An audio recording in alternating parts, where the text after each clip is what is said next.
ঈদুল আজহা আমাদের সমগ্র বাংলাদেশের সকলের জীবনে বয়ে আনুক সুখ, শান্তি, সমৃদ্ধি। আমরা চাই আমাদের এই গরিব দেশকে উন্নত কাতারে নিয়ে যেতে। ঈদ মোবারক, ঈদ মোবারক, ঈদ মোবারক।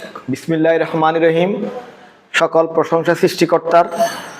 আগামীকাল পবিত্র ঈদুল আজহা বাংলাদেশ সহ দক্ষিণ এশিয়ার আরও অন্যান্য অঞ্চলে অনুষ্ঠিত হতে যাচ্ছে।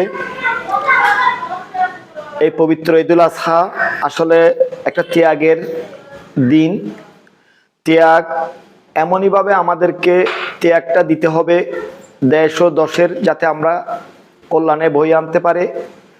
এই ঈদুল আজহা সর্বপ্রথম আল্লাহ রব্বুল আলামিন ইব্রাহিম আলাইহিস ইসলাম এবং ইসমাইল আলাইহিস ইসলামের মাধ্যমে, পরীক্ষার মাধ্যমে আমাদেরকে দিয়েছেন, আমরা উপহার হিসেবে পেয়েছি।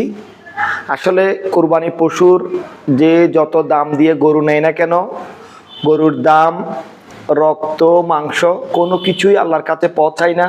শুধুমাত্র পৌঁছায় আমাদের মনের যে একটা ত্যাগ, মহিমান্বিত ত্যাগ।